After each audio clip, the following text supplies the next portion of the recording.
Welcome back. Today we're going to take a look at the top 10 cryptocurrencies by market cap. We're going to start with Bitcoin, followed by Ethereum, XRP, BNB, Solana, Tron, DOGE, and then we're ending with ADA number 10. Let's get straight into it. BTC against USD. Okay, so for BTC, right?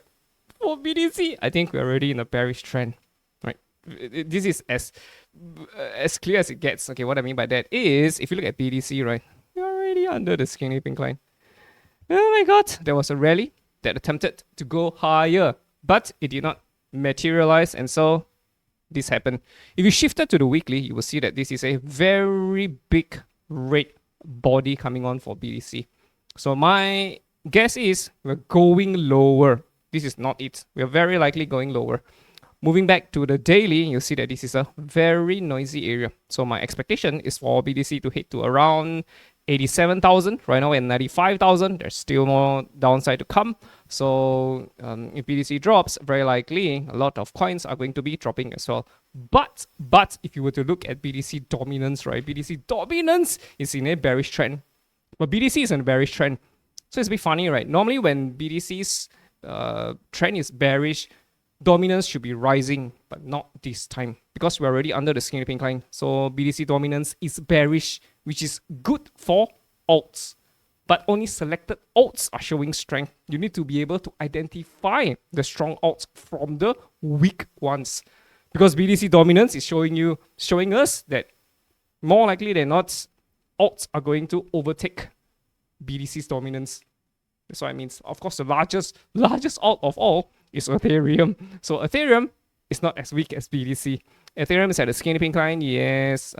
Again, noisy area over here. So my expectation is for Ethereum to hit back towards 2006, 2005 maybe, but 2006 and 2005. Around this area should be where Ethereum is probably going to be heading down towards. So my take is more downside for Ethereum as more downside comes on for BTC. Ethereum's it is not exactly what I would consider as a squeeze.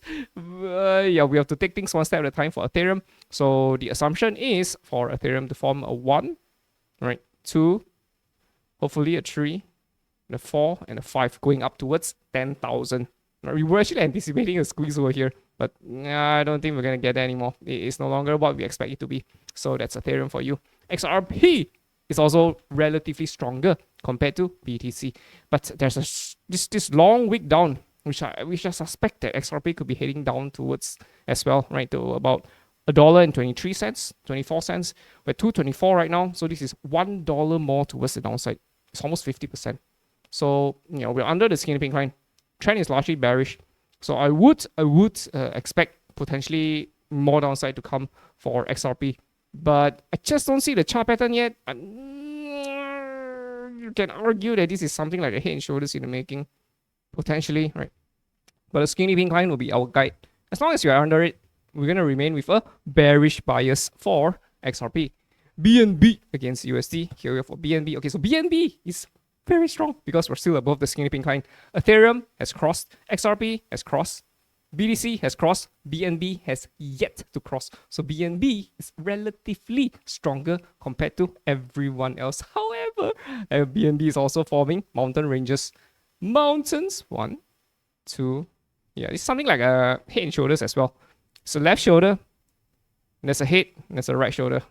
We could be heading back under the skinny pink line, but we're above it. So technically, we're still in a bullish trend. So yeah, but I suspect we're going to be sweeping all of these lows before seeing any sorts of a strong rally to come on for BNB. So a little bit more downside.